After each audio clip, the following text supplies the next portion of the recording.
All right, so you probably just had a little pop-up telling you we're recording. All right, and we'll get started. So thank you all so much for joining me this morning for our first Navigating College Prep series. My name is Samantha Jackson. I'll be one of your presenters for today. So just a quick overview of our agenda. We're going to be talking about helping students make lists, talking about match and fit, and then I'll be joined later for someone to talk about campus visits and how to better engage admissions recruiters when they visit your schools. At the end, we'll have some time for best practices so you all can share what's worked well for you or talk about challenges you've had and get any of your questions answered. So my name is Samantha Jackson. I'm a career readiness consultant with Kent ISD. So in my role, I work with some specific schools in Kent County to help with career engagement and career exploration. So working primarily with counselors and administrators and teachers and students to try to make sure that every student leaves school with a plan. And I'll be joined later by Katie Yurachuk, who is the Senior Director of Enrollment Operations and Financial Aid from Alma College.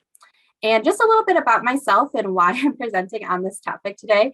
So my bachelor's is in psychology and my master's is in higher education. And prior to starting this role last November, I worked for 8 years in higher education and career services. So I've worked on a variety of different types of campuses. I went to a small private school, and then I went to the University of North Dakota for my master's. And then I worked at the University of Georgia, University of Louisville, and Michigan State University most recently. So I've had a pretty good array of different types of schools in different areas. In addition to that, my husband was a college football coach and did college recruiting. So I have that perspective, as well as he also worked as an admissions recruiter. So I'm really excited to be able to share more with you about navigating college prep today. And then, like I said, Katie will be joining us a little bit later.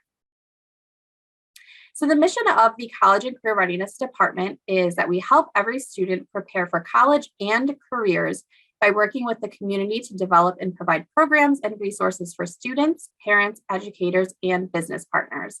And kind of our tagline is working to ensure every student leaves their K-12 experience with a plan.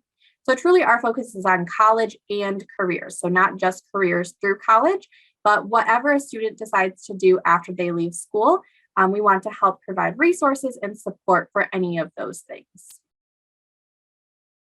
So as I mentioned, I work with some specific schools within Kent County. So personally, I work with Caledonia, East Grand Rapids, Rockford, Hope Academy, and then all of the NHA charter schools.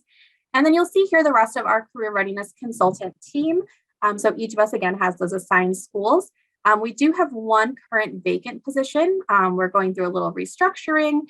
And so Krista Harmon used to be in that role and now is moving into workforce development. So that is currently vacant, will be filled very soon.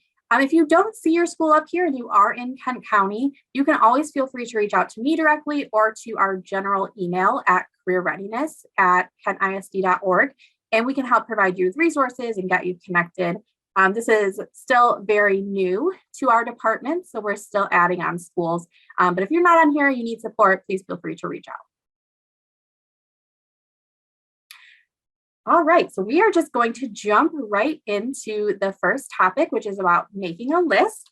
And so we know that as counselors, or primarily counselors on the call, you wear a lot of different hats and you work with a lot of students, whether that's dozens or hundreds of students on your caseload.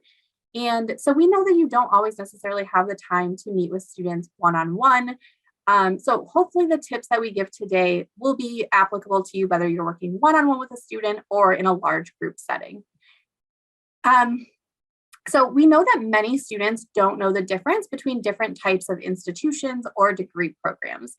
A lot of students apply to schools that they've heard of before, or maybe that they've seen in the local area, but they don't necessarily know the difference. And so we need to make sure we provide education on the different types of schools so that they can make more educated choices.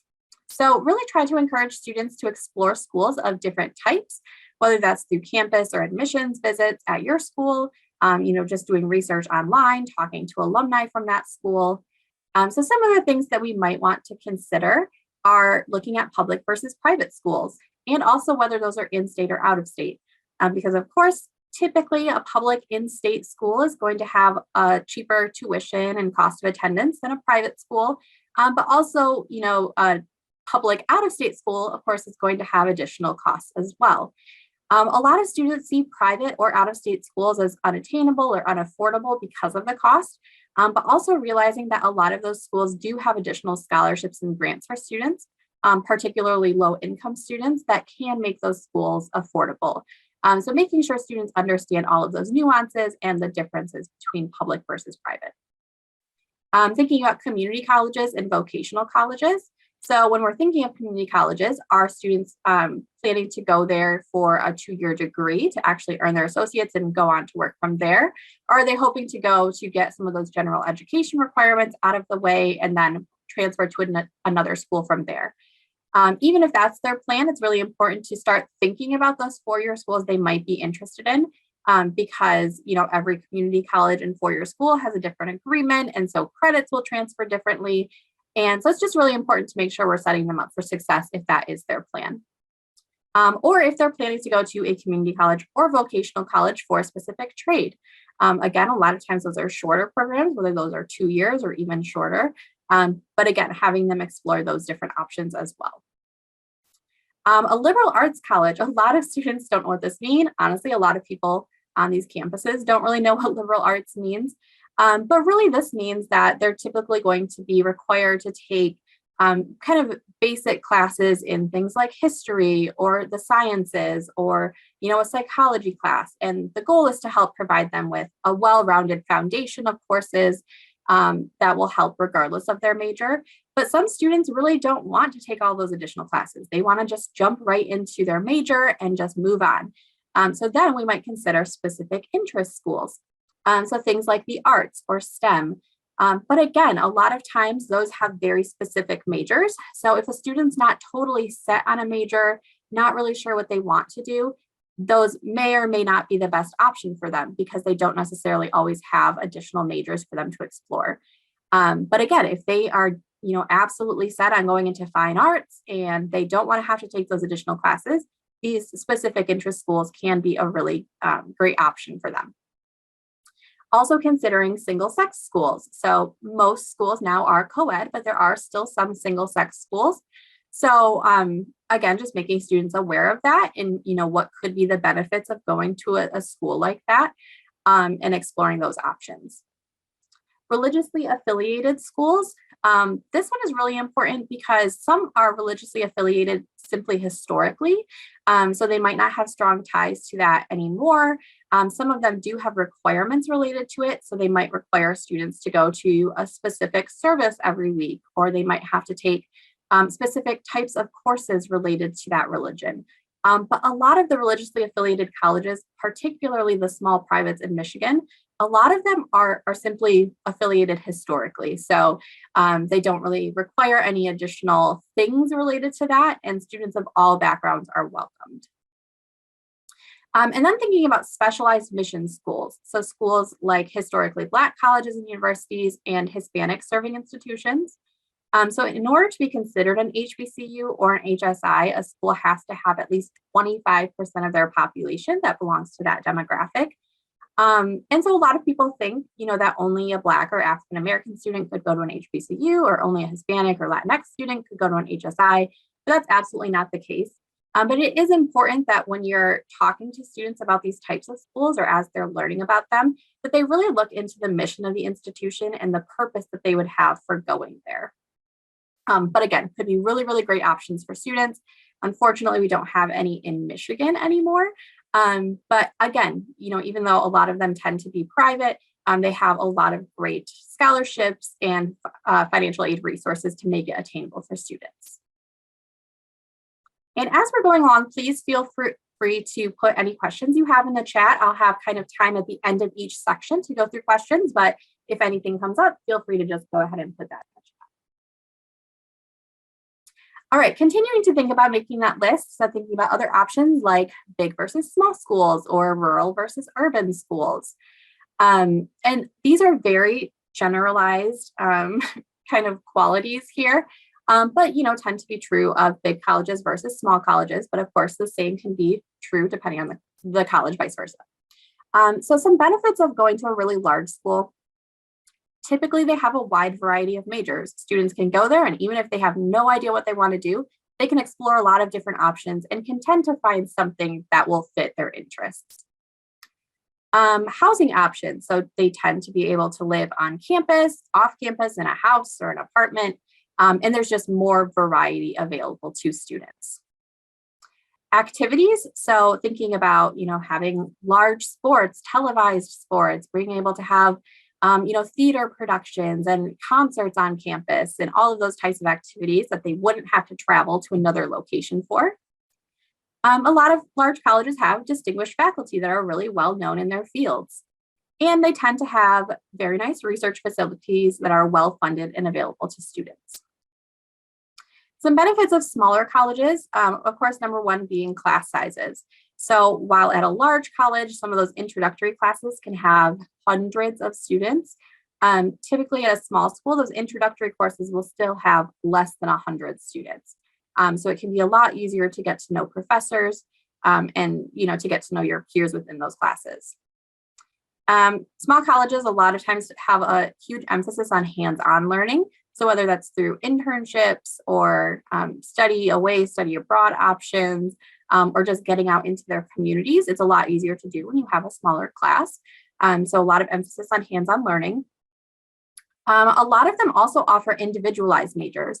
So let's say you go to a student goes to a small college and they decide that, it doesn't really have the perfect major for them. A lot of them allow students to kind of pick and choose classes from different areas to create their own individualized major. Small colleges tend to have a strong sense of community in a different way than big colleges do. Of course, if you go anywhere in Michigan and say that you're University of Michigan or Michigan State alum, of course, a lot of people have a lot of proud feelings about that, but just a different sense of community at a small college because there are so few people. And at small colleges, professors tend to teach most courses rather than teaching assistants or graduate assistants. And also, a lot of the departments only have a handful of professors. So it's likely that a student would have the same professor for multiple classes rather than having a distinguished faculty one time in their undergraduate career. And again, these are generalizations, so the same can be true vice versa, depending on the specific school, but just some general ideas. Some additional considerations related to making that list. The first is, as I mentioned, housing options and requirements. So some schools will have live-on requirements for students. I went to a school that has a 4-year live-on requirement, and I was a first-gen student, so I knew nothing different. I thought that was totally normal until I went to grad school at a school that only has a 1-year live-on requirement.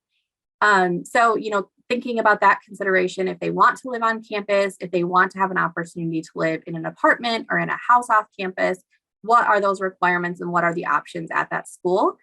Also thinking about the affordability of housing in that area. So even if they want to live off campus, can they afford an apartment in that area? So again, thinking about those housing options.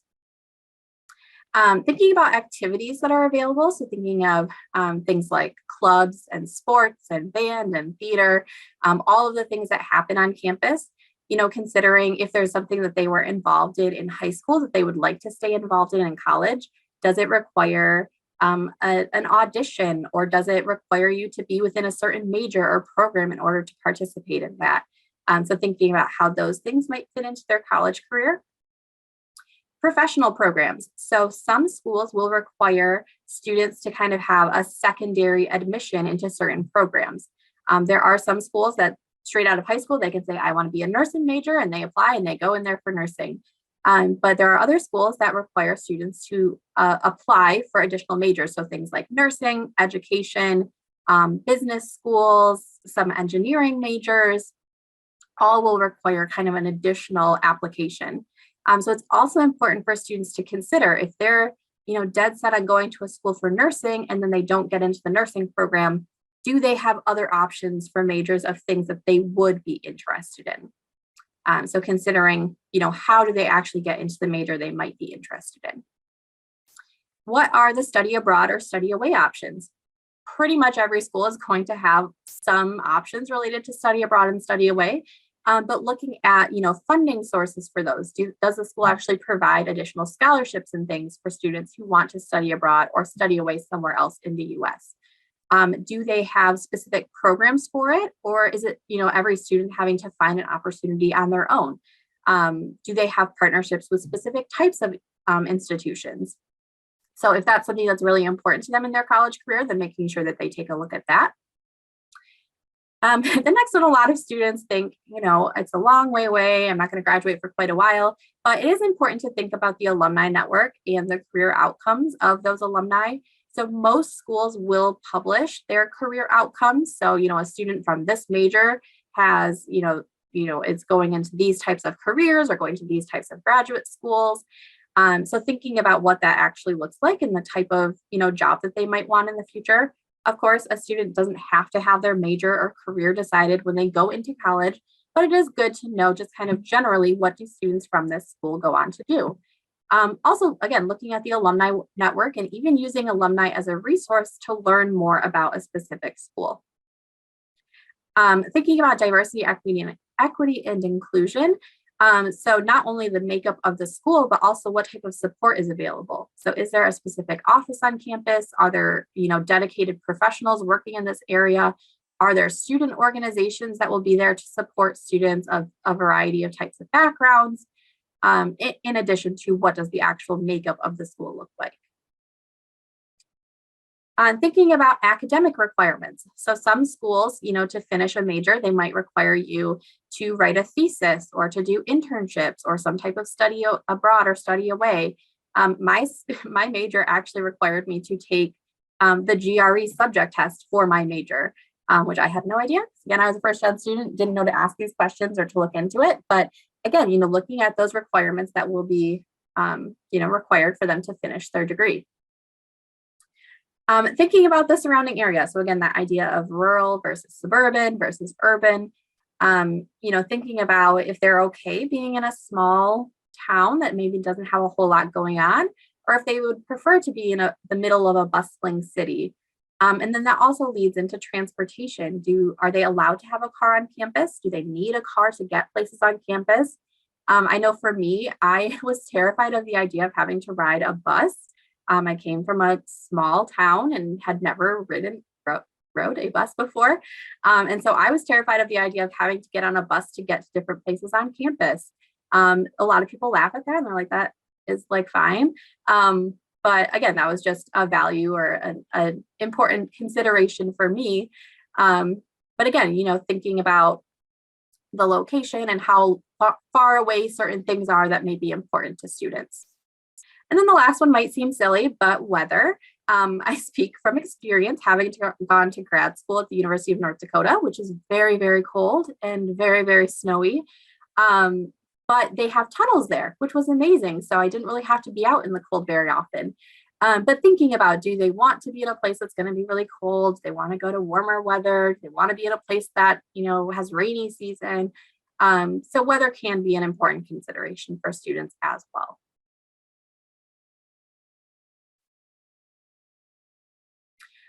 All right, now jumping a little bit more into the idea of match and fit. So generally, we recommend most students apply to 3 or more institutions. And of course, there are financial considerations related to this, but a lot of schools, you can apply through the Common App, and a lot of those are free. But we think about this in kind of 3 buckets of types of schools. So the first are safety schools. This is where a student exceeds those academic qualifications and they're likely to be admitted.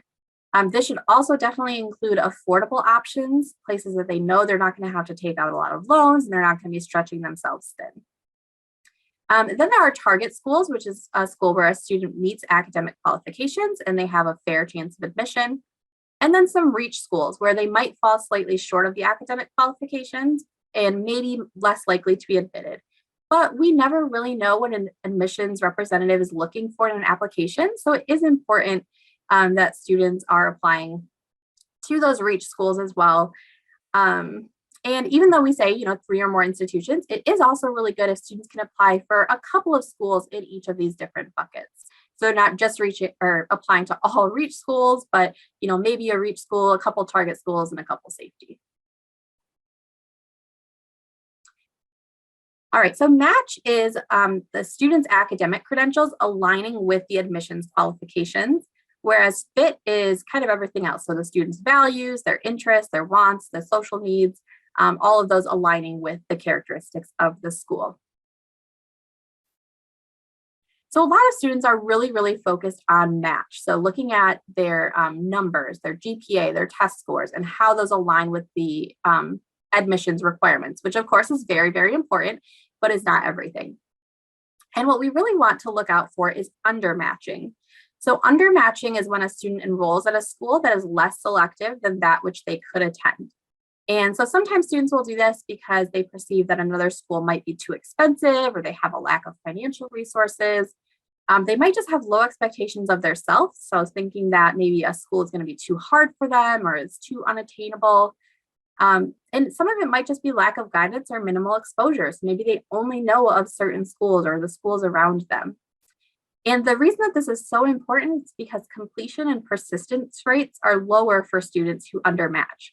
So similar to students in K-12, we know if a student is really, really bored in class, it's not, rigorous enough for them, they're going to get bored and, they might not perform as well as they would if they were at an academic rigor that met their needs. And for some low-income students, a selective institution may actually be more affordable. So like I mentioned before, a lot of them have scholarships and grants and other financial aid resources that can make it a more selective or more expensive institution more affordable. The students that are most likely to undermatch, not entirely surprising, low-income students, first-generation students, African-American students, Hispanic students, and rural students. Oops, my mouse hit. All right, so then, like I said, fit focuses on kind of all of those other characteristics that students should consider when picking an institution. And again, a lot of students we know are really focused on the match or maybe like one aspect of the fit, but we don't necessarily think of all of the other things we might want to consider. So as we kind of already went through, fit includes things like affordability and their financial aid, the academic reputation and prestige of an institution. But it is also important if a student has a specific major they're interested in. Sometimes a school might not be well known or be the most prestigious, but that specific major or program might be top notch. So thinking of, again, I went to the University of North Dakota. No one's ever heard of North Dakota, but has one of the best aviation programs in the country. So students who are interested in aviation, a lot of them go there. So again, even if the school is not well known, they might have really well-known programs. Thinking of their location and distance from home. So our research actually shows most students will go to a school that's within 100 miles from their hometown. And if not 100 miles, then the next closest is about 300 miles. But thinking about how far away they really want to get from home. Thinking about, again, the institution and class size, we already talked about that a little bit. The major and minor offerings. So again, thinking about kind of those secondary admissions. Do they require anything additional once they get into the school? And then if they don't get into those, do they have other options that they're interested in? Campus diversity and social climate. There are some schools, that politically lean more one way or the other. So thinking about that and how that affects their decision. Again, also the religiously affiliated schools and how that affects it. Housing options. And then again, clubs and sports. For me, again, I went to a small, very, very small school, and I was in marching band all through high school, and I had never considered I could keep doing marching band in college because I assumed I had to be a music major. So thinking about those types of things that they might want to continue being involved in and how that fits into it. Does it require a specific major or program? Does it require an audition? How can they still be involved in things that are interesting to them?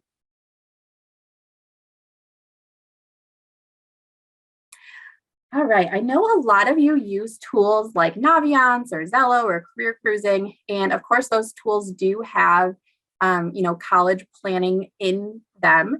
But I did want to provide a few extra free tools that you might use either individually or in groups with students that share a lot of similar information, but each one kind of just has, its own nuances. So just wanted to make sure to share some other free resources with you. So the first is CAPEX or CAPEX, I don't know how to pronounce it. All of these are free resources, so free accounts for students. But through this, they can search for schools. They can set preferences to see how it fits. So this includes, again, those academic qualifications. They can put in their ACT or SAT score. They can put in their GPA, but they can also put in things like, the college type. Do they want to go to a 4-year or 2-year? Do they want to go to public or private? They can set majors they're interested in, and it will show how well that school fits with those, interests for them. It also shows the likelihood that they'll get into that school. Of course, this isn't 100%. It's not an exact science, but it does show, based on these qualifications and these interests, it is likely or unlikely that you would be accepted to this school based on their, most recent averages for their admissions. The next one is Big Future, which is through College Search. Again, very, very similar to the previous tool. You can see the general info and the stats for admissions. You can see all the information about academics and the cost of attending and all of that good stuff. This one I really liked for its search tool and being able to search by location and majors and type and campus life. I feel like this one had a lot of options for students to be able to select through. So I really liked that aspect. If students are just truly unaware of colleges or, thinking about, a variety of types of colleges, I really liked the search tool on this. And then the last one I'm highlighting is College Raptor. This one I feel like is a little bit more like data heavy, but it provides students really great recommendations based, again, on their GPA and test scores and interests related to, and also things like their parents' financial information. So again, the cost of attendance, their intended major and college preferences, and it shows them their academic match. So this doesn't mean that I have a 99% chance of getting into UNC Chapel Hill, but rather based on the stuff that I input, it looks like this could be a really great option for me to consider. So these last two tools in particular, I really like for their search feature, especially if students are just exploring schools that they've never heard of or never considered before. It can be really great at giving some of those suggestions. And of course, there are many, many, many more tools that you could use, Peterson's, the Principal Review, College Data, Loper, Naviance, Zello, Career Cruising, etc.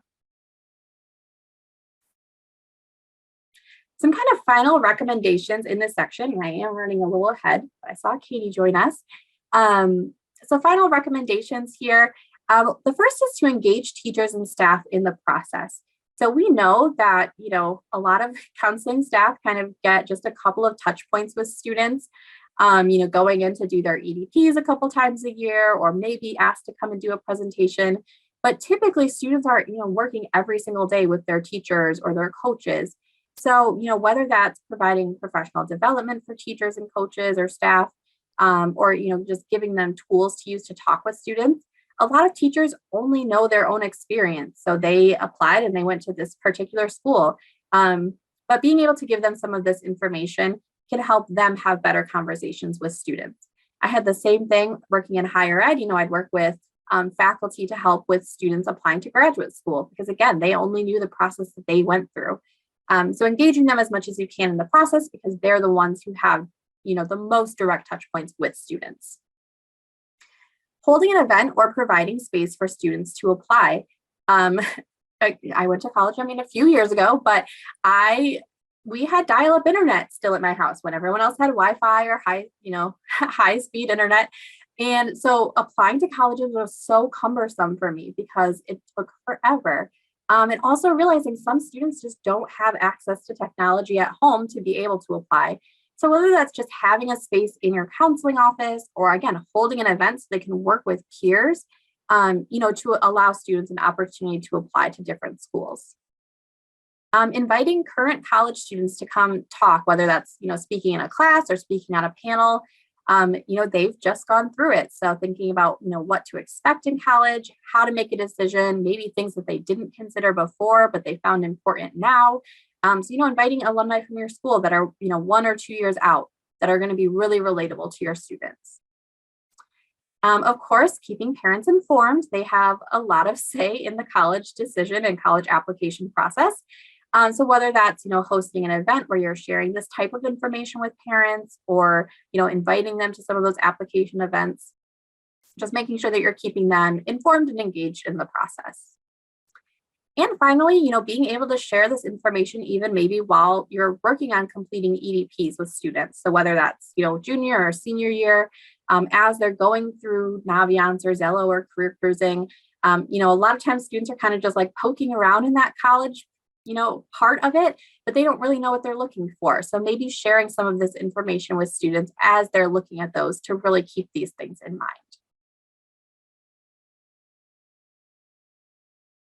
All right, so I'll stop right there. Does anyone have any questions about this first portion before we jump into campus visits and admissions recruiters?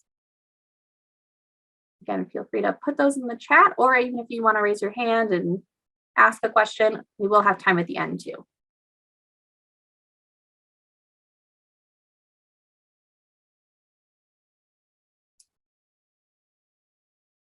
All right. Well, we will just keep moving along then. Again, feel free to pop any questions into the chat as we go along. But as I mentioned, we have Katie with us from Alma College, Senior Director of Enrollment Operations and Financial Aid. And so Katie will be sharing, of course, some specific information to Alma, but also just some general information to help as you're working with students on campus visits and then also as admissions reps are coming to your school. So Katie, I will hand it over to you. All right. Well, good morning, everyone.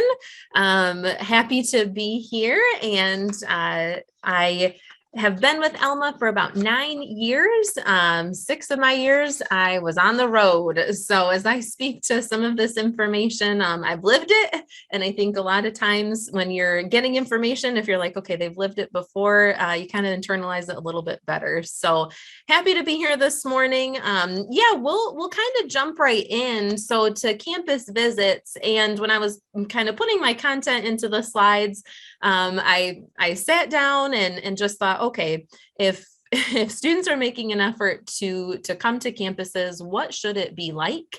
What are they seeking? And often you're wanting to know, okay, yeah, if I'm sending them and they're missing school, is it valuable? And they're not just, getting a day, getting a day out of their normal routine. So campus visits, all colleges operate a little bit differently. So I am going to speak a little bit, to what we offer, but we're a private liberal arts college in Michigan. So I imagine that some campus visits are similar, so it can be kind of across the board. But, I narrowed it down to really 3 things that students should be looking for when they go on a campus visit, and really what colleges are hoping for from those students that are visiting. So it's important for students to engage early, to engage often, and to make and create meaningful connections. We actually recently did a review of our own campus visits, and it's interesting, research is showing that students want 4 things, right? When they come to campus, they want to know that they are going to get a career or a job. They're going to have skills that they'll be able to network, and most of all, have fun. So campus visits really should be speaking to those 4 things as they take time out of their day to come and see us. So let's kind of dive into engaging early. So I have a point here that students are never too young to visit.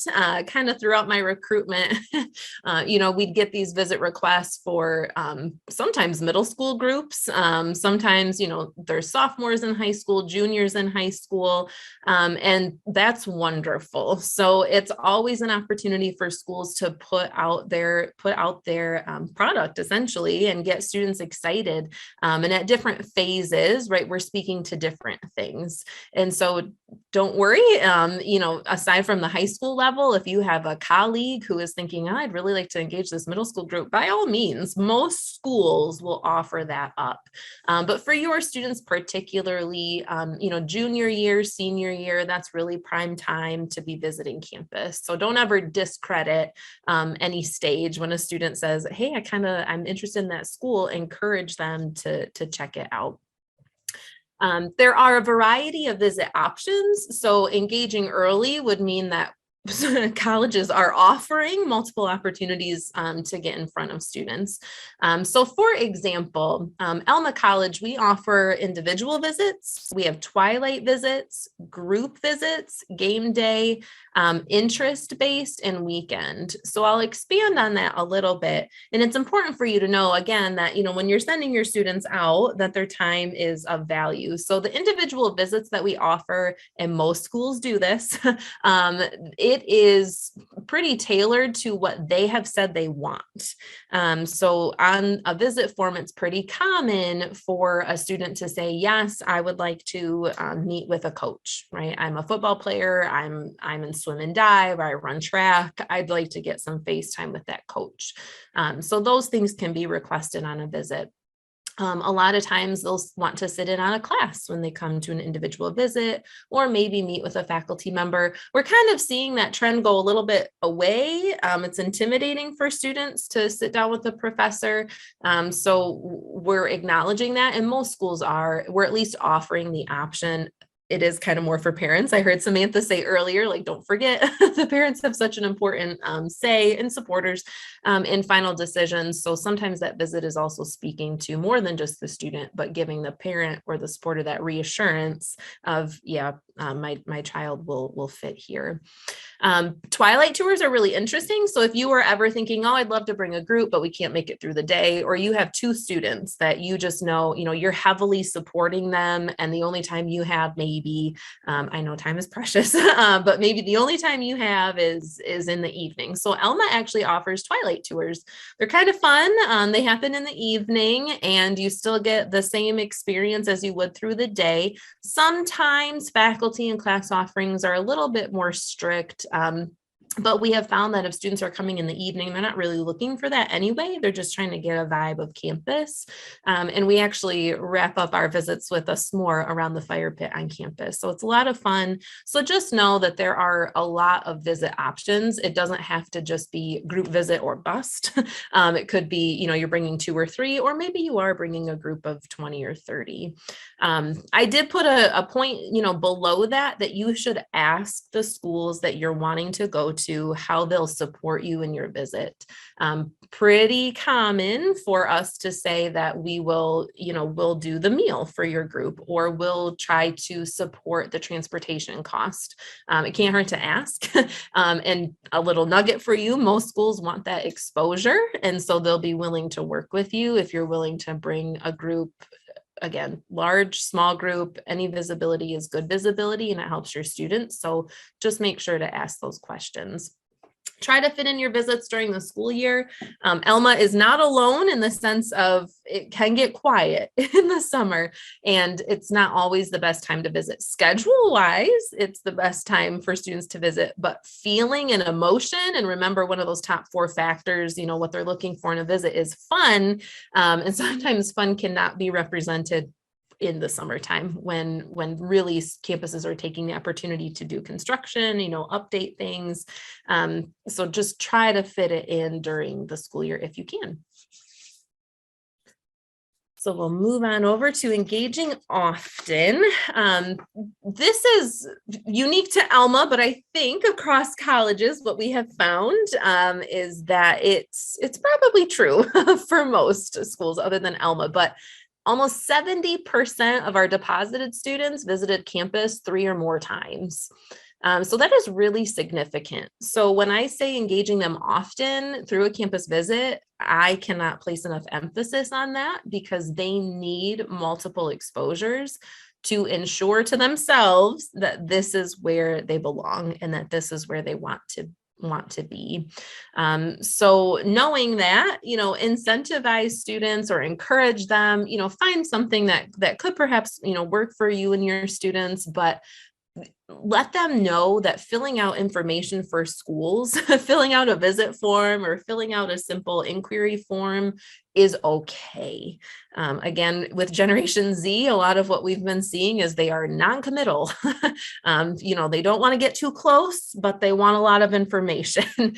So just reassure them, like, hey, visiting campus doesn't commit you to anything. utilize that school, right? Take advantage of what they are offering in a positive way, go eat in their dining hall, see where students are living, be willing to communicate with the staff that they have.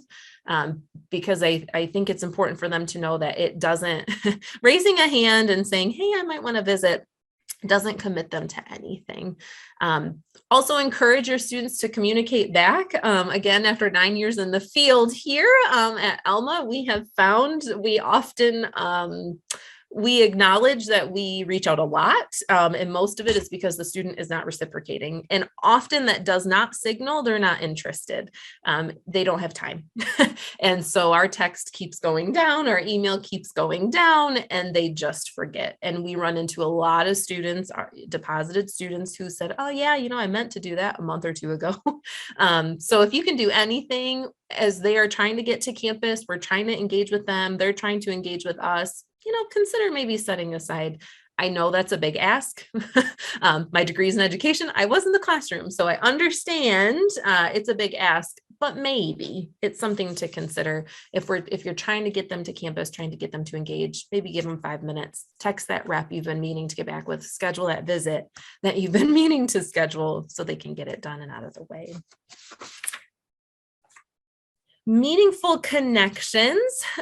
So there's a big difference between relational versus transactional, as I'm sure you can imagine, but campus visits should be relational. Again, serving this Generation Z, they have a sense of what it is they're after, right? And they'll feel if the experience is authentic or not. And a campus visit is key to them making a decision about where they would like to be post high school. So ensure that students are diversifying their visit requests and their schools. I heard Samantha say earlier, applying to more than one is important. Well, also on campus visit, meet more than one person, do more than one thing. And this is true for Alma. I would imagine true for other schools as well, our peer schools, that students can ask to meet with financial aid. Big part of my role is financial aid counseling, and we can have those conversations as early as students want to have them. We may not have targeted numbers, but we can definitely talk through what that looks like. Maybe they want to meet about their sport or their performance area that they're in. Encourage them, even if they're a little nervous, encourage them to put something on there that they're curious about. Again, it doesn't commit them to anything.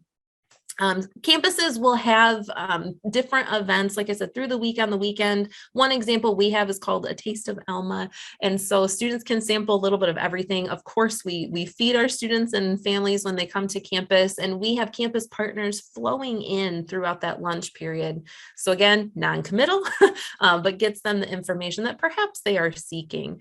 So just search around, help students find out, maybe it's a group visit, maybe it's individual, maybe it's at night, maybe it's just coming and watching a football game to see if they like the environment. That is okay too, but allow them to get a sample of a little bit of everything.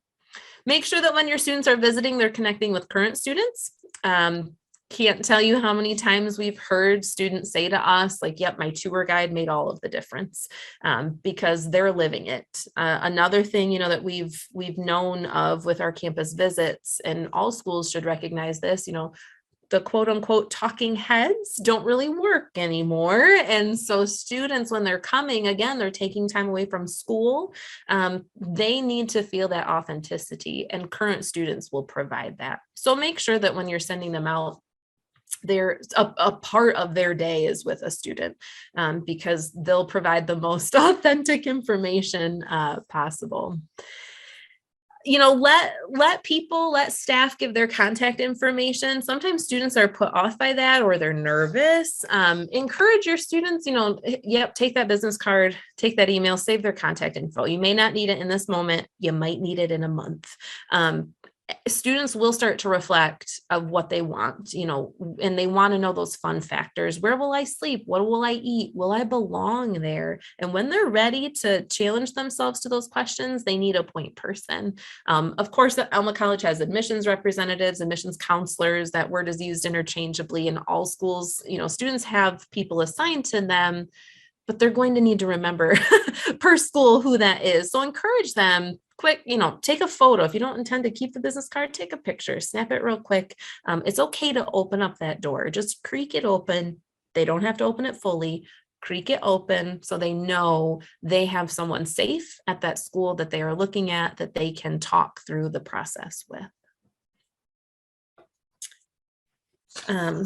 So I'll pause for a second. I know I kind of went through that a little fast. The biggest thing again is as you're sending students out, ensure that they are hitting those target areas, on their campus visit of, are they telling me what I'll get when I'm there? Am I going to end up with a career job that I want? Can I network? And am I going to have fun along the way?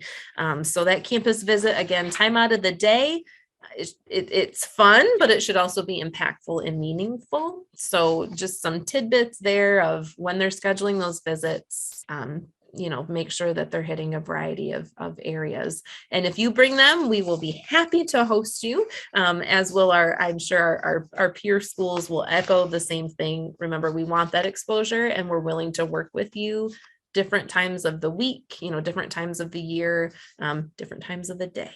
So keep that in mind. But any questions? I haven't looked at the chat. Again, feel free to put those questions in the chat. I did also have just like two quick thoughts I had when you were speaking. So Katie had mentioned, like game day and special interest visits. So again, whether that's they want to meet with the sports team or the band or the theater or whatever. That made me also think about a lot of students' first exposure to a lot of schools is like camps. So, again, if you are having to, go during the summer, a lot of schools will host academic camps or sports or musical camps and things like that. I can't tell you how many people I met at Alma who were like, my first exposure was coming here to Champion Cheer Camp and spending a week on campus. And so our department actually puts out a list every year of some of those summer camps from local organizations, but also a lot of the colleges in Michigan. So encouraging students to take part in those, one, to further their interest in whatever area, but two, it can be a really great exposure to that school as well, and getting to actually kind of like stay there. And again, a little different. They're not getting to see like the day in the life of a student, but they do get to spend time on campus. And then also, I'm not sure if Alma still does this, but a lot of schools will have overnight visits as well. And it's not just for athletes. And so again, I know a lot of people that was a kind of deciding factor for them if they're, again, able to spend a considerable amount of time on campus. Yeah. Yep. And that's a great point about summer camps. That's another natural way for students to get exposed to a campus while doing something, again, kind of non-committal, but maybe of an interest to them. So we do offer summer camps, and a lot of schools, not just Alma, will have that opportunity. I'll also answer the virtual question in a second. But camps for upper elementary students, Alma, actually, we just received what's called an NSF grant from the National Science Foundation. So Brian Hancock, one of our faculty members, he has applied for this grant and worked very, very hard, but it's a $200,000 grant to serve exactly what you were talking about, Sandra. So grades from elementary, middle school, up into high school. And we have intensified programs in the summer for elementary students, so STEM camps, and a variety of other things. So we can always kind of I can post a link in the chat in a little bit, but we do offer camps. And I think that would be true for schools other than Alma, kind of depending on what they think they're kind of what their program or what their campus is ready to answer in the summertime. So yes, I can get that to you. And for the virtual visits, my advice is similar. So at least at Alma, we can still have students talk with faculty, connect with coaches. We just do it over Teams. So on a virtual visit, we do have a virtual tour, which we usually have an admissions counselor kind of voice that over. So they're not just clicking a link and walking through the tour on their own, but we have mimicked in-person visits just virtually. So a faculty member will hop onto Teams, a coach will hop onto Teams. They'll usually just come over to our offices and we get them all set up. So my advice, if they are going to do a virtual visit, I think some schools have done it a little bit differently. If it's virtual, you don't talk to really anybody. They just send you the links. You walk through the tour yourself, you watch a clip and you're done. But for us, it really is, we want to have that same feeling. Although you're not physically on campus, you're still able to connect with those campus members that you had requested on your visit form. So my advice would be, have them look at that registration link so they know, because most schools will post it on their website what it includes, and they'll know pretty quickly of, oh, hey, yeah, that's just me clicking a link or two, or, oh, they're actually, I have a 9:30 appointment and a 10 o'clock appointment and a 10:30, and we'll try to take good care of them virtually as well. But have them pay attention really to that registration form and what's on the website under their visit campus. All schools kind of have it living in a different area, but wherever it says visit campus, usually those virtual options are going to live there too. I know some schools have been regressing from virtual options. We've seen our numbers become very minimal, but we're always happy to accommodate on a case-by-case basis. I think sometimes too, for students, especially coming from underserved areas, we will help. And again, you should ask the school, and what do we mean by that? Well, sometimes we've reimbursed their mileage to get to campus. We can't do that for every student. It is case by case. But if you're like adamantly knowing this student wants to be there, they want to visit, you should just reach out. And so if we can not have it be virtual, if it can be in person, but we need to support them differently, we are open to that conversation. Again, can't hurt to ask, but hopefully I've spoken to the questions that you had. Great. All right, so we will move forward. Engaging admissions recruiters, the topic of the day. So again, yeah, I came at this from a remembrance angle of when I was on the road. I had all of northern Michigan, I had the Upper Peninsula, and for a while I had some states outside of Michigan. So I traveled a lot. And this was really fun to think about. And I tried to keep it simple because we need things that are doable and not pipe dreams. So engaging admissions recruiters, I tried to narrow it down to 3 things. So visibility, consistency, and promotion. So we'll start with visibility. So classrooms and individual spaces tend to be more productive than lunchroom visits.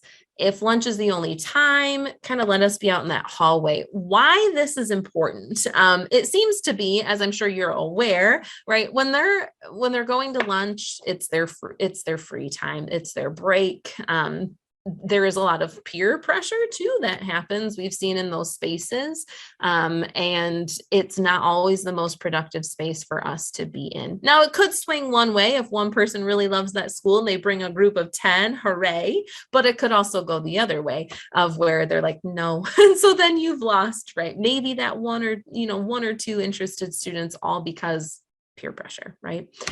So if we can be in a space on our own, that tends to be the best option for us. Visibility is important. And so while it seems like bigger space would be better, not always. A recommendation that I put here, schools are always trying to figure out how to engage their alumni base. And it is a question that we hear all the time from our own alumni team. And are you engaging them when you're out and about? Well, we try. But I think something that we haven't really tapped into is, utilizing or working with high schools better to know who in your building, can help us. And so maybe taking some of that pressure off of you as counselors. I mean, it is a lot. And I think, we recognize that the expectation sometimes is, it's high. You have a lot of other responsibilities. And so who can partner with us? If we can get an alum of Alma to say, you've got my classroom for 15 minutes, right? It fills their bucket. It fills our bucket. We usually take them a nice gift, right? It's a win-win all around. And we get even that snapshot. We get that 15, 20 minutes to be in front of students. That is amazing. So if there is a way that, you leverage your alumni of their alma mater, within their schools, try that. What we have found found is that there's just not great tracking of it. So then when we go to find out who are our alumni, it's like, well, they haven't reported in. But as we reach out to you, right, can we get into your school? It'd be kind of cool if you're like, yeah, and hey, there's an alum from Alma, there's an alum from Central, there's an alum from Grand Valley. Maybe they're willing to give you, 10, 15 minutes of their time. So that's just a small tidbit that I put in there. So visibility is important. So consistency, to engage your admissions recruiters, there's already a lot of turnover in higher education. It's been that way for a few years now. We all kind of know what's happening with the declining population in Michigan, the declining population of eligible high school graduates to pursue secondary education. So there's a lot going on in higher ed. What would be wonderful is if, in engaging admissions recruiters on a consistent basis, because we will have new people, but if we can say, hey, when you go to Swan Valley High School, this is always going to happen, right? This is a consistent, it's a predictable place for you to be. And we know that you're going to get, X amount of time, or you're going to meet with this counselor for just a quick 2 minutes.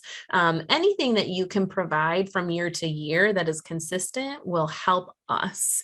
We will come back time and time again. Even if we see one student, sometimes we see no students. Sometimes they called in sick that day. We had been ready to meet them, but they're sick. Hey, we're there and we're happy to be there. But that consistency could really help us.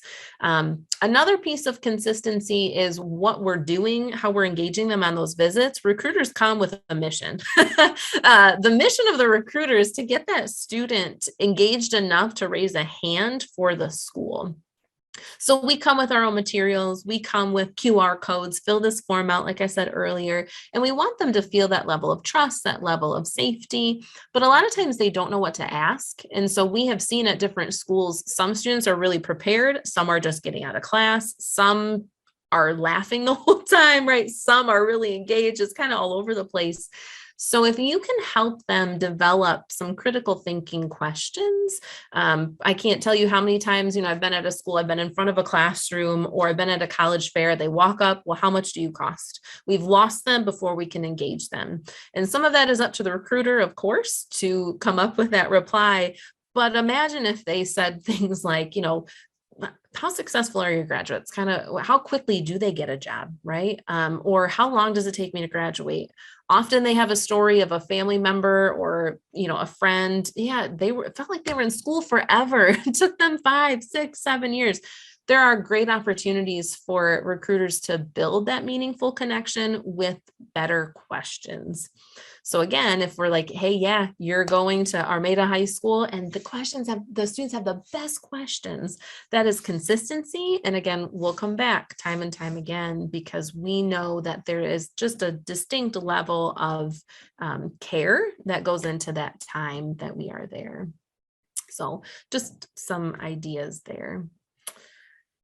And the recommendation, so as a recruiter, I usually would take information to drop off. I'm sure you're all maybe nodding like, yep, I'm inundated. These counselors keep bringing me all of these materials.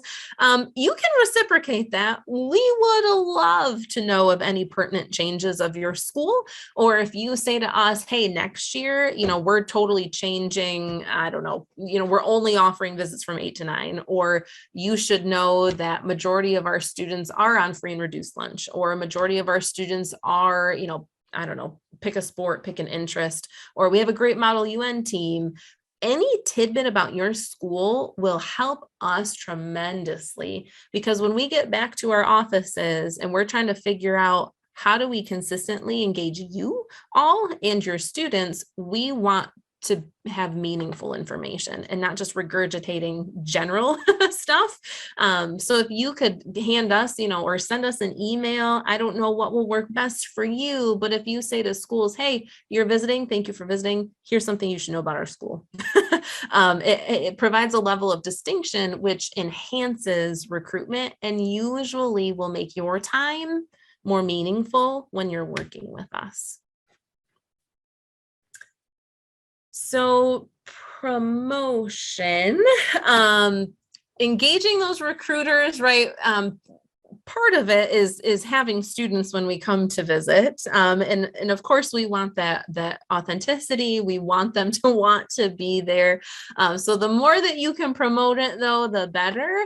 Most schools will send their own materials, out to you all and even to the student. But the day of an announcement, putting up the posters or putting up the flyers, whatever way you have notifications going out to students, if you can promote that we're there, that's awesome.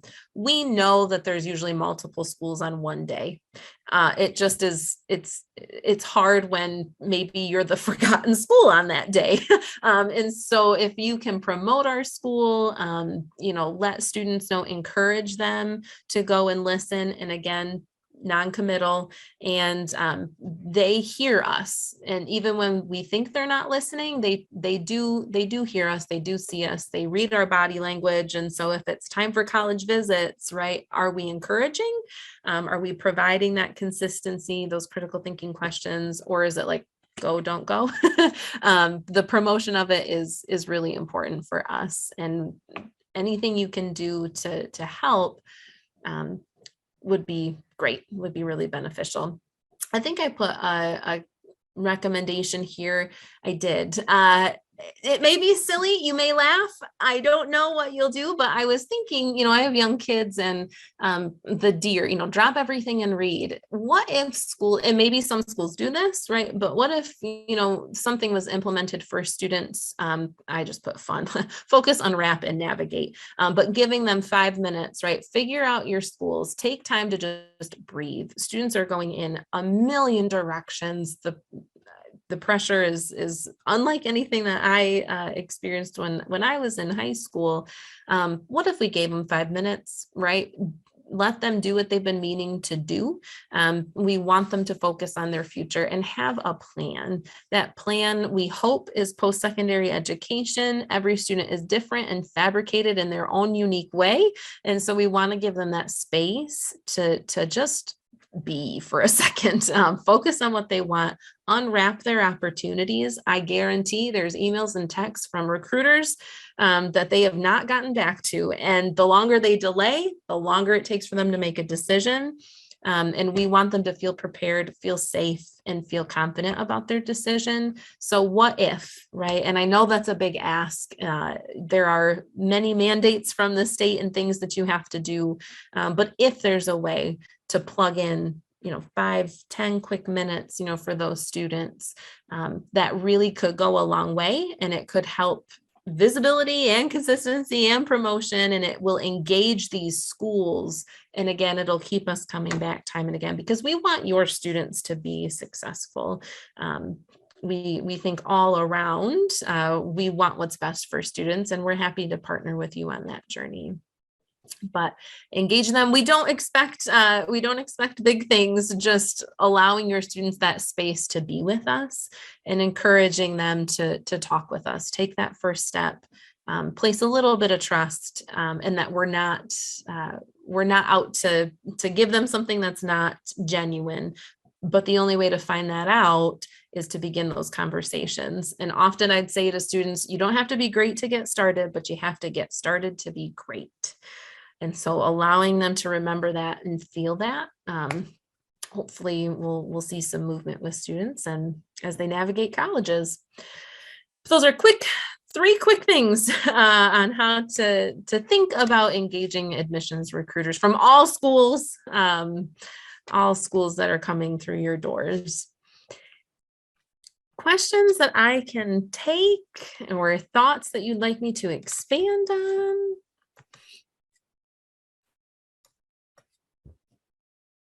And feel free to throw those questions in the chat, or, if you want to just raise your hand and say it. One thought I had is, I have a lot of schools that have, whether it's a daily or a weekly or even just a monthly kind of like advisory period. And a question I'm asked all the time is like, how can we fill that with, career and college stuff? And so, the point Katie just made about giving students time to kind of catch up on those things could be a great period to do that if you do have kind of an advisory period. Yeah, that would be awesome. And another thing too, to engage recruiters, if you're feeling like, okay, that's great. They love campus, they love the coach, or they love whatever, but it's the money. I would encourage you to work with admissions recruiters and counselors on FAFSA nights, affordability nights. Myself and one other staff member, she's my assistant director of admissions and financial aid counseling. We do that. So that is our primary job, is talking through affordability and cost. So if you're like, okay, I've gotten them to X point, they're interested, but they are hung up. And I have most of my senior class and most of my parents and students hung up on this. We'll come to you. I mean, we'll do it virtually too, but we'll come to you. So if it's not just engaging us, during that campus visit, if that admissions counselor, recruiter coming to your school, if that's not their specialty, they have someone in their office or in their financial aid office that specializes in it. So tell them that. Tell them that, hey, this is a great foundation. We'll need you to come back. And we need you to focus on this. And we need you back in the evening hours. Alma will do it. I can't speak for other schools, but Alma will do that. We'll be there because we know that, the foundation, we're laying that just by being visible, being in schools, being at college fairs, sending them communication. But the very reality of it is, at the end of the day, parents, students, supporters, they have to feel okay with the financial piece of it too. So if you're wanting to engage us in a different way, ask the questions that recruiter, or ask for the financial aid office's contact information. They won't be offended. Normally admissions recruiters gladly refer those conversations out. So let us know, beyond just the traditional scope of a classroom visit, what can we do to help you get more students to file the FAFSA? Because a lot of students just don't do it because they think it won't help, or they've heard of a friend that it didn't help. And, everyone has a unique fingerprint. So their process is going to be unique as well. Situations are different. So if you need to engage us in that way, you can. And I did just put Alma out there. So let us know. Like I said, we will come to you and we will help. But that is another way to engage us, is to use us, use us in other ways, just beyond that classroom scope too. And I do just want to echo really all the points that Katie mentioned. I had sent out an ask to admissions reps from different schools asking, what makes a really meaningful visit for you when you visit a school? And it's really all of, sorry if I'm breaking up here. It's really all of the same things that Katie mentioned. A lot of schools love having kind of mandatory signups, which I know seems kind of a little counterintuitive, but several of them said they had so many students that came to their school that had never heard of them before. They were required to sign up for a certain number of, admissions rep visits.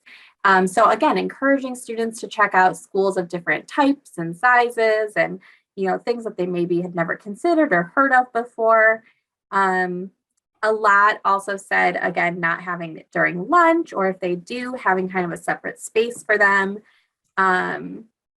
And a lot about advertising, announcing that they're going to be there, more than just putting a sign up outside the door or having a Google form or something, but really making sure that students are aware.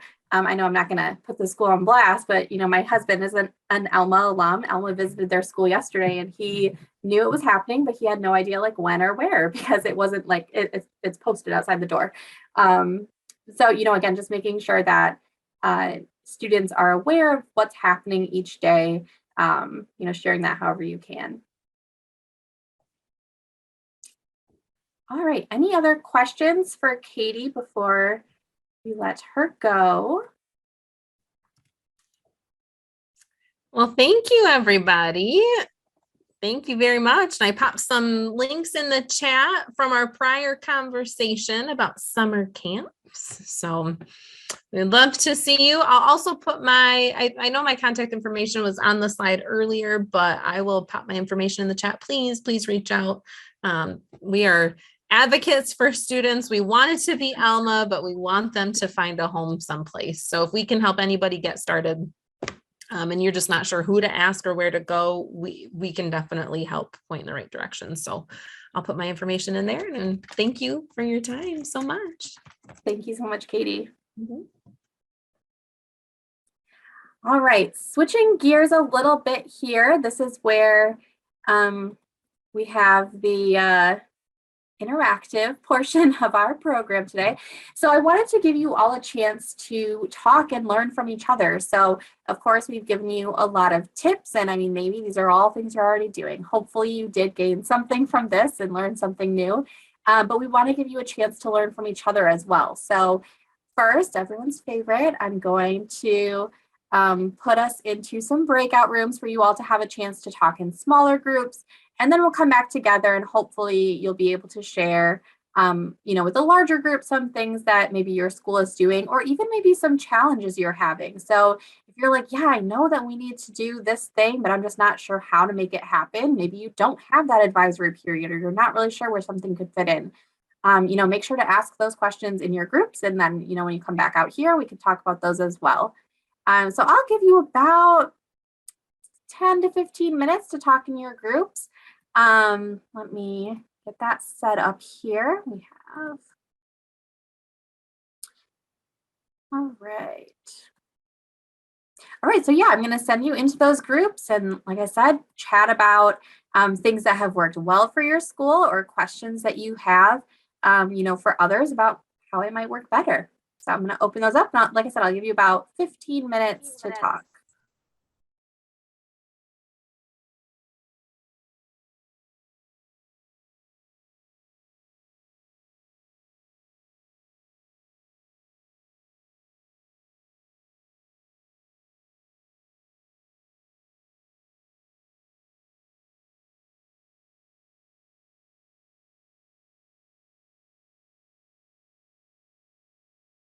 I think we are all back. Hopefully, since 2 rooms were until the last minute, that means there were good conversations.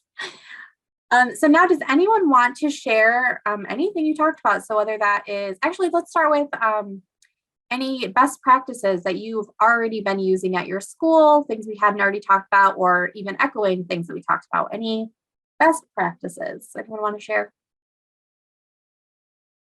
You can feel free to just unmute yourself and share.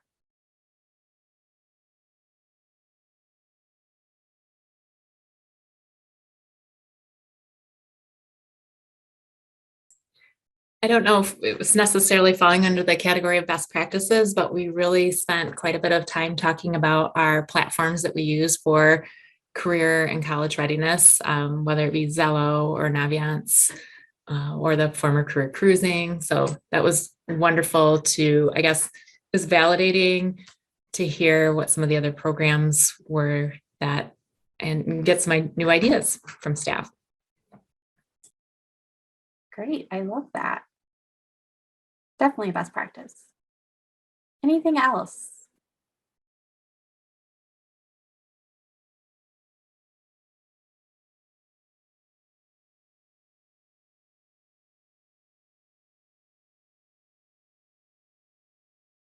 And if not a best practice, we could also talk about, again, like questions that you had or talked about in your groups, things that are still unclear, or you're just not sure how to implement, or yeah, really any takeaways from your discussions that you had.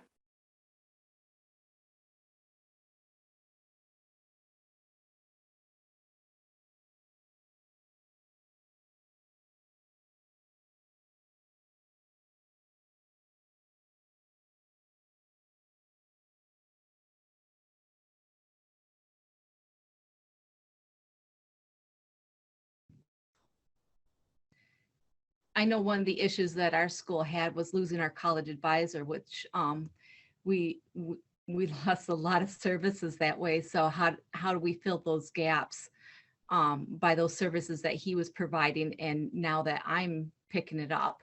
So one thing that we have done in our school is I reached out to our community college and started pulling them in for some of those services like the college career services, kind of talking about college services. I'm going to utilize them for FAFSA. So we're trying to work more hand in hand with some of those colleges and the career center that we have around us. So that helps provide some of those services that I just don't have time to get into the classroom to do. So. Yeah, definitely. And like I mentioned at the beginning, I mean, we know that you all have so many different hats you're wearing and so many students and teachers that you're supporting. So any way that you can find additional support. And so again, for those of you in Kent County, that's something that our office can definitely help with, is supporting you in any way, whether that's through event support or presentations or resources to help make your jobs easier. That is what we're here for. Christy, did you have like a full-time college advisor you lost, or was it someone through like a college advising corps? It was through College Advising Corps, and Okay. we shared him 50-50 with another school. So they also lost their college advisor. So, but we relied heavily on him to be, or Mhm. her in the previous years, to pick up some of those, getting out there and working with them with college applications or the career readiness, some of those things that he was really good at doing. So we really miss him this year. Yes, certainly. Can understand that.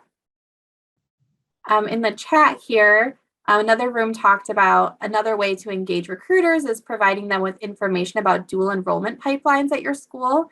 It's a huge help and an easy way for us to let students know how many credits will transfer in, and impacts the affordability conversation too. Yes, absolutely. That is huge. Yes, I almost mentioned that earlier, and I was like, I don't know if that's like a secret for schools, but yeah, so for campus engagement and campus visits, some schools do offer scholarships for visiting. So that is really good to know as well. So literally just for going to campus, they can get some money.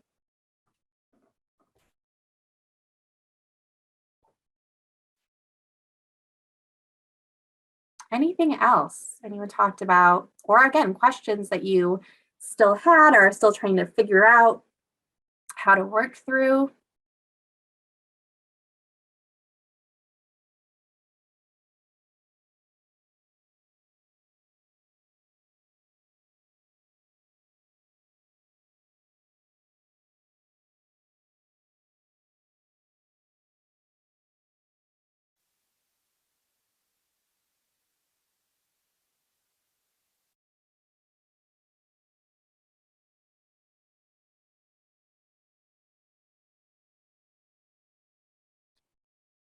All right, then I don't want to cut us off if people do have things to share. So if you, again, feel free to put them in the chat or speak up if you do still have things as we're wrapping up here. We did end a little early. This is the first time that we've done this series, so really welcome any feedback that you have about what went well, what you would like to see in the future.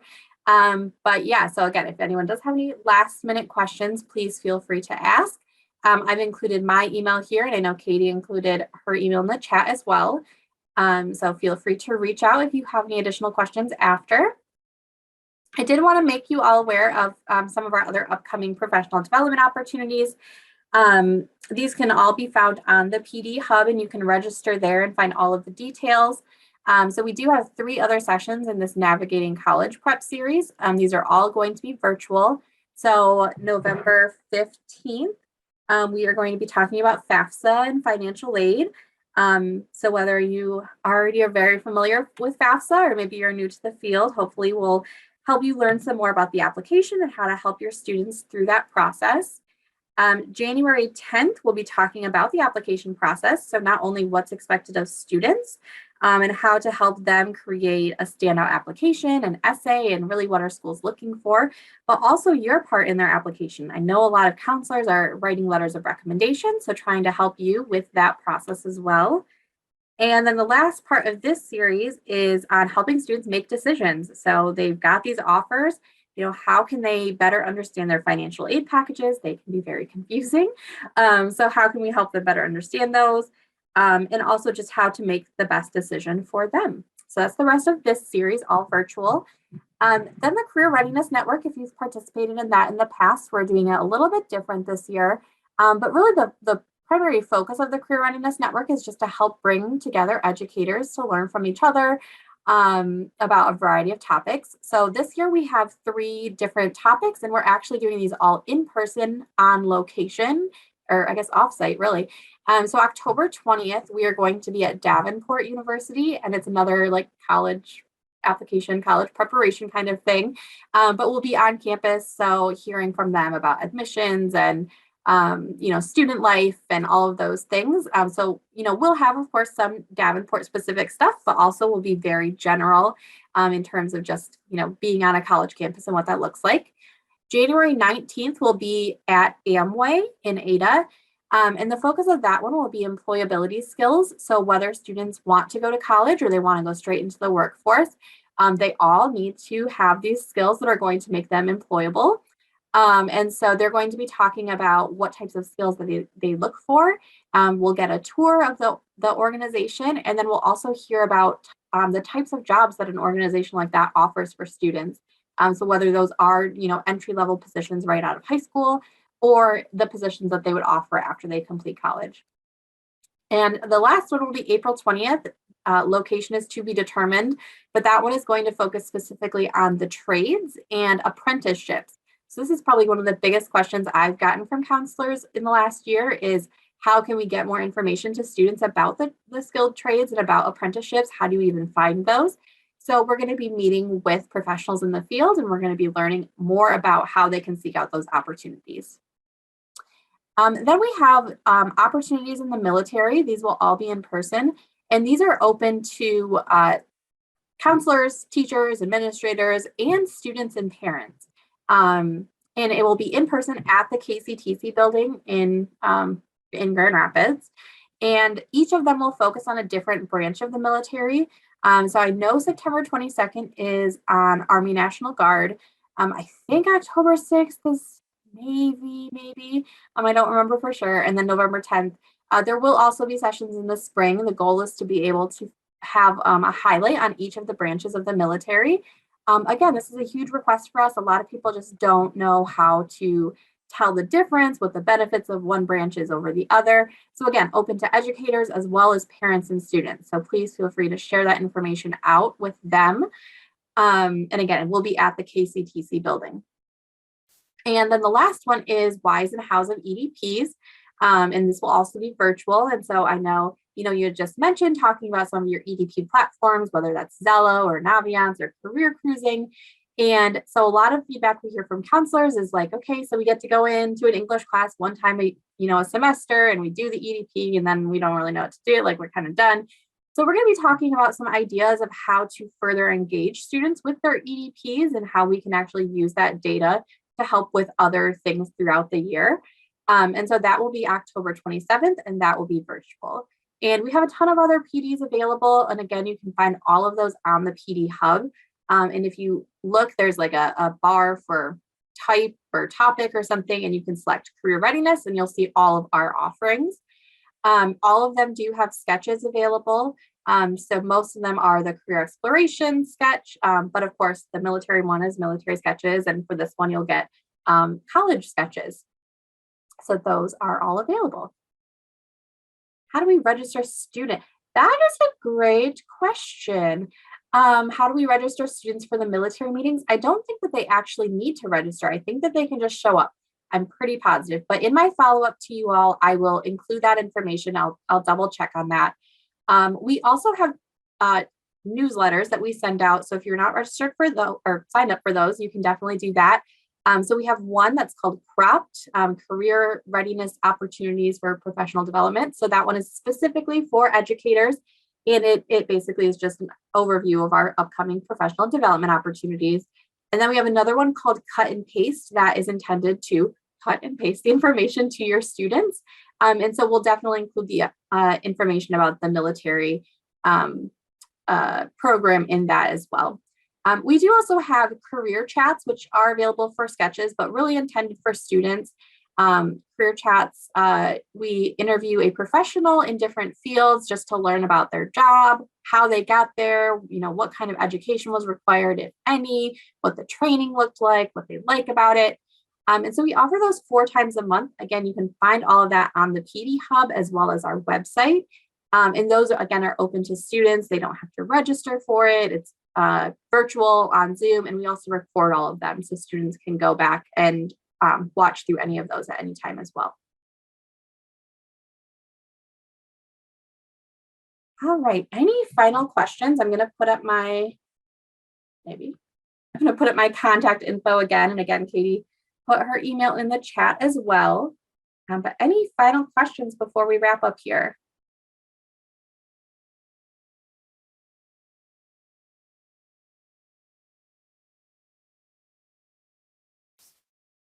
All right, I'm not seeing or hearing anything.